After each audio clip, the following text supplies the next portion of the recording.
네, 애청자 여러분 안녕하십니까? 카퍼뉴스 제임스 안입니다. 오늘은 먼저 한인의 자랑부터 해야겠습니다. 방송에서도 여러 번 말씀드렸고 한인에 오셔서 렌트비 지원 신청 도움을 받으신 분들도 계십니다. 캘리포니아 주정부가 운영하는 하우징 스키 프로그램에서 저희 한인회가 그랜트를 받아 한인들뿐 아니라 타인종 주민들도 도와드리고 있는데요. LA 한인회가 오늘 하우징 스키 프로그램으로부터 이번 주에 최우수 비영리 단체로 선정됐습니다. 한인회 그동안 코로나 감염 위험을 무릅쓰고 열심히 활동을 해 온 것을 주정부 기관도 인정해 주시는 것 같습니다. 한인회 직원들에게도 감사드립니다. 여러분 함께 축하해 주세요. 자, 오늘은 그런 의미에서 함께 박수를 치면서 뉴스를 시작해 보겠습니다. 감사합니다. 네, 1월 12일 목요일인가?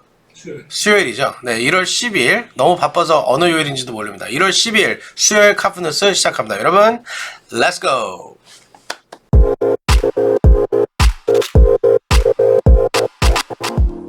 네, 오미크론이 무서운 기세로 확산되고 있어 하루 평균 확진자가 76만 명을 넘어서며 또다시 기록을 깼습니다. 입원 환자도 15만 명에 달하고 있습니다. 모든 사람들이 코로나에 걸려야 하는 것이 아닌가 하는 생각마저 들 정도입니다. 파우치 소장이 모든 사람이 오미크론에 노출될 수 있다는 놀라운 전망을 했습니다. 피터장 기자가 보도합니다. 결국 대부분의 사람들이 오미크론에 감염될 수밖에 없는 상황이 올 수 있다고 파우치 소장이 비관적인 전망을 내놓았습니다. 파우치 소장은 오늘 거의 모든 사람이 전염성이 강력한 오미크론 변이에 한 번은 노출될 것이라고 말했습니다. 파우치 소장은 오늘 싱크탱크 전략국제문제연구소 CSIS 행사에서 팬데믹이 새로운 국면에 접어들어내는 질문을 받고 특출하고 전례 없는 전염 효율성을 가진 오미크론이 궁극적으로 거의 모든 사람을 찾아갈 것이라고 생각한다고 말했습니다. 백신을 맞은 사람, 그리고 백신을 맞고 부스터샷까지 맞은 사람도 오미크론에 노출될 것이라며 이들 중 일부 어쩌면 많은 이가 감염될 것이라는 것이 파우치 소장의 전망입니다. 그러나 그는 일부 예외를 제외하면 입원하거나 사망하지 않는다는 면에서 상당히 잘 지낼 가능성이 높다고 밝혔습니다. 그러나 불행히도 여전히 백신을 맞지 않는 사람은 오미크론이 지니 심각한 면모의 타격을 가장 크게 받을 것이라고 덧붙였습니다.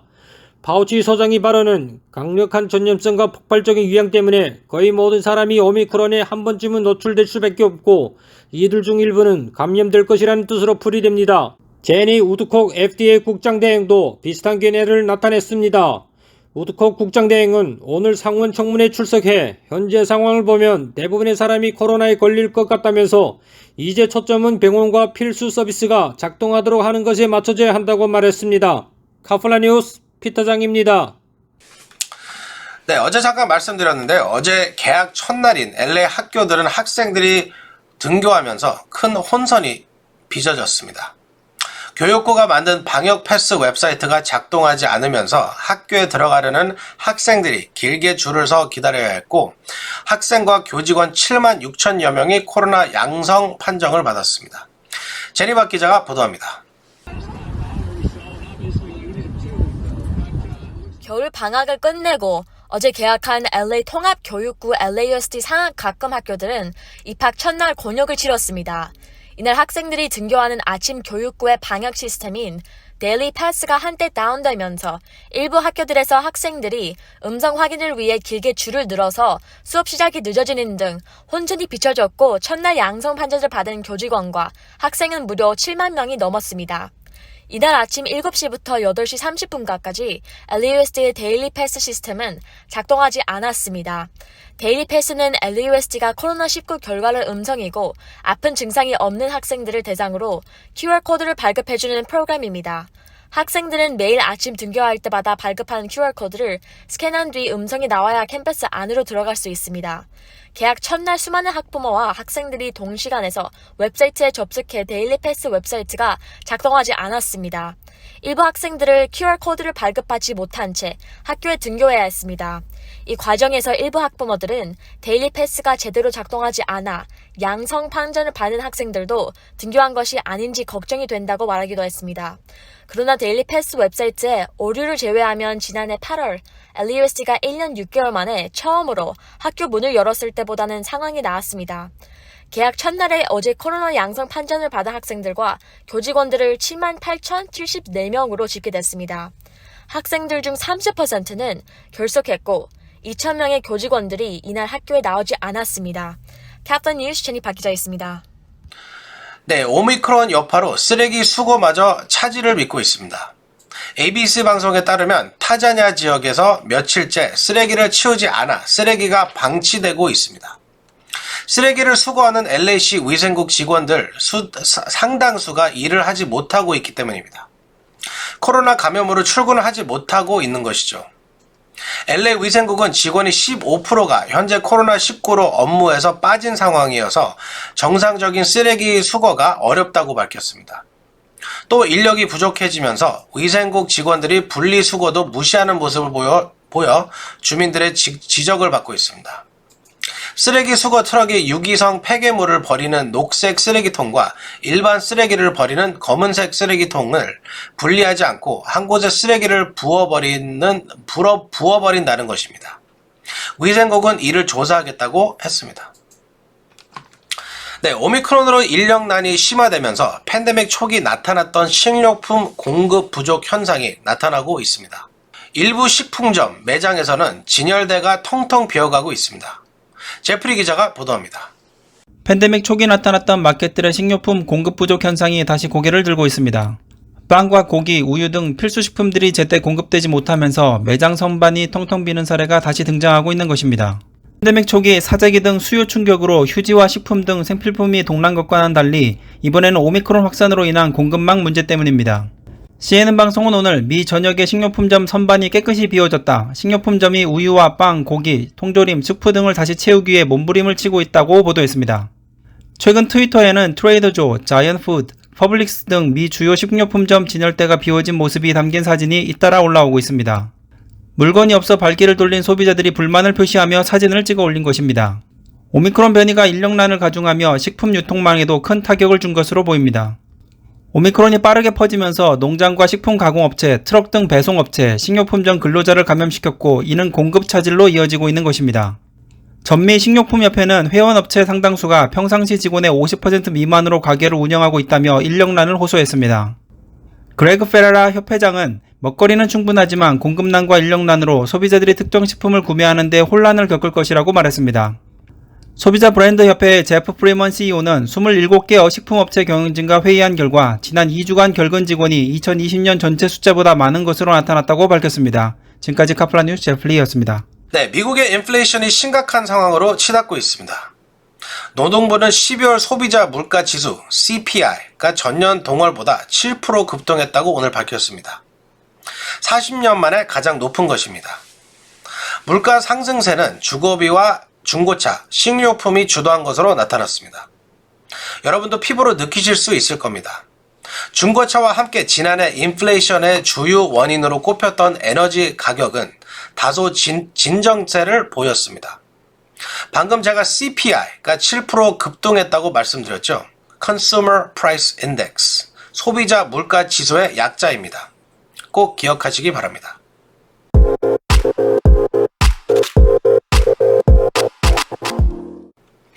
네, 크리스마스 시즌부터 연초까지 항공대란이 빚어진 가운데 유나이티드 소속 직원 3,000명이 코로나 감염돼 또 비행 차질을 예고하고 있습니다. 유나이티드 항공은 직원 3,000여 명이 코로나 확진을 받아 여객기 운항 일정을 한시적으로 줄이기로 했습니다. 누어코 항공에 배치된 유나이티드 직원 중 3분의 1이 최근 하루 동안 병가를 낸 적이 있을 정도로 인력난이 심각한 것으로 알려졌습니다. 제트블루는 승무원 확진 사례가 증가해 내일까지 1,280편 비행 일정을 취소했고 알래스카 항공도 비행 일정 단축에 들어갔습니다. 네, 인플레이션이 심각해지고 있는 가운데 인플레를 잡으려면 이민을 늘려야 한다는 주장이 나와 관심이 쏠립니다. 피트 장 기자가 보도합니다. 미국의 이민을 대폭 늘리면 현재의 높은 인플레이션이 완화될 것이라는 주장이 나와 관심이 쏠립니다. 수잔 클라크 미 상공회의소 회장은 미국의 심각한 인력난이 물가를 끌어올리는 주된 이유라면서 미국의 이민 문호를 대폭 개방해야 한다고 촉구했습니다. CNN 비즈니스가 오늘 보도한 내용입니다. 클라크 회장은 미국은 더 많은 노동자들이 필요하다. 미국에 오려는 이들, 미국 학교에 다니려는 이들, 미국에 살고자 하는 이들을 환영해야 한다며 이민 문호를 더 활짝 열어야 한다고 말했습니다. 그는 이민이 확대되면 물가 상승을 잡는 데에도 큰 도움이 될 것이라고 강조했습니다. 오늘 노동부가 발표한 지난해 12월 소비자 물가 지수 CPI는 1년 전보다 7% 폭등해 1982년 이후 40년 만에 가장 높은 상승세를 기록했습니다. 클라크는 높은 인플레이션을 잡는 연방정부의 정책적 대응은 이민 확대해야 한다고 주장했습니다. 이민을 확대하면 트럭운전사 부족 문제를 비롯해 지금의 인플레이션 폭등 핵심 요인은 공급망 차질이 완화된다는 것입니다. 높은 인플레이션은 올해 중간선거를 앞둔 조 바이든 대통령과 민주당의 가장 큰 골칫거리가 되고 있으며 물가가 치솟으면서 바이든 대통령과 민주당의 지지율이 추락하고 있습니다. 하원과 상원 모두에서 민주당의 다수당 자리를 내주고 소수당이 된 공화당은 이번 중간선거에서 대승을 거둬 하원에서조차 민주당 의원들을 주요 상임위원장 자리에서 쫓아낸다는 전략을 세우고 있습니다. 카플란 뉴스 피터장입니다. 네, 한인회에서도 시민권 신청 도움을 요청하시는 분들이 상당히 많으신데요. 시민권을 새로 딴 한인이 크게 감소했다고 합니다. 어떻게 된 것인지 제프리 기자가 보도합니다.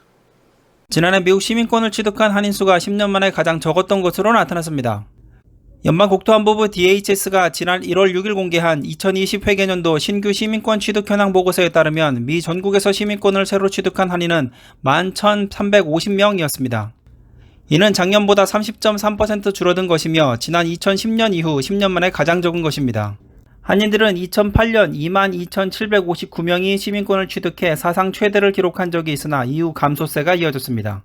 2010년에는 11,170명까지 떨어져 저점을 기록했다가 2011년 12,664명으로 반등한 뒤 2013년 15,786명, 2018년 16,031명, 2019년 16,298명까지 큰 폭으로 증가했지만 지난해 다시 급격한 감소세를 나타난 것입니다.